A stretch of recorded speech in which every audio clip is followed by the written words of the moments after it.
Assalamualaikum warahmatullahi wabarakatuh. Saya akan menerangkan tentang hak dan kewajiban. Hak yaitu kuasa menerima atau melakukan suatu hal yang memang semestinya diterima atau dilakukan.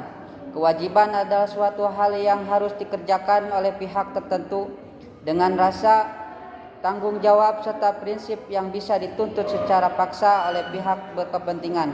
Contoh hak dan kewajiban: hak mendapatkan ilmu pengetahuan dan kewajiban mengikuti peraturan yang ada.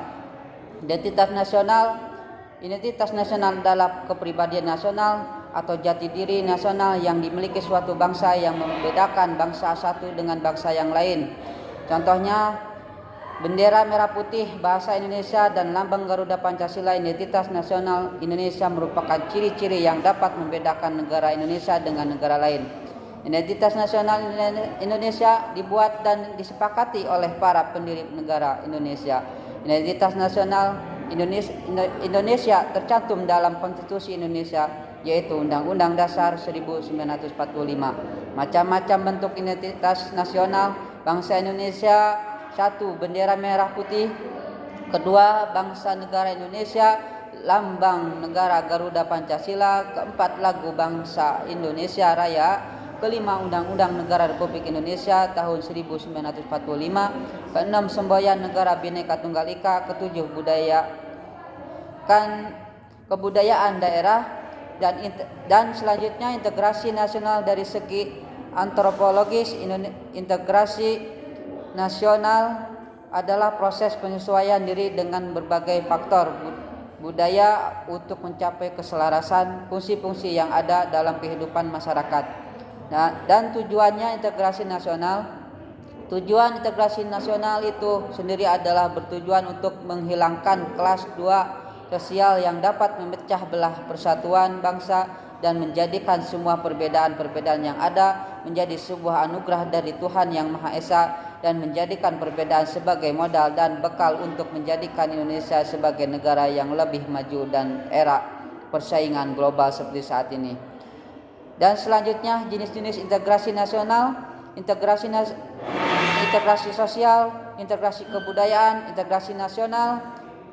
Fungsi integrasi nasional menumbuhkan kesetiaan nasional, menciptakan kesetiaan baru terhadap identitas nasional, menumbuhkan rasa nasionalisme, menumbuhkan rasa cinta tanah air, menumbuhkan semangat persatuan dan kesatuan, menumbuhkan rasa tenggang, rasa toleransi, gotong royong, dan solidaritas menghargai perbedaan.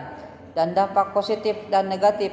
Positif yaitu yang pertama, memunculkan sikap keterbukaan dengan hal yang berbeda. Kedua, memperlengkap keragaman. Ketiga, adanya rasa toleransi.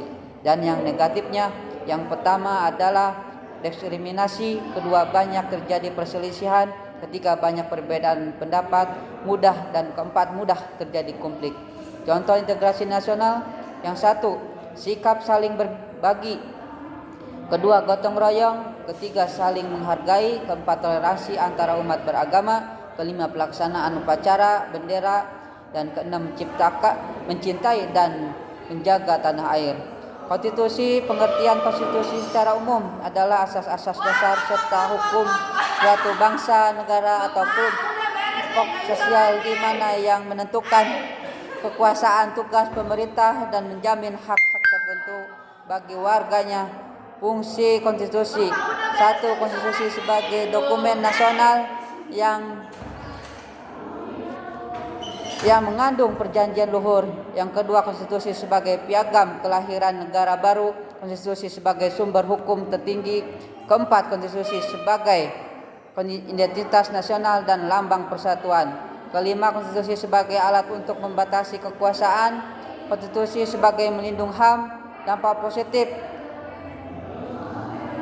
adalah secara pandang yang lebih melihat konstitusi sebagai sumber otoritas atau kewarganegaraan. Dampak negatifnya, negara adalah secara pandang yang melihat konstitusi sebagai pembatas kekuasaan. Demikian dari saya. Wassalamualaikum warahmatullahi wabarakatuh.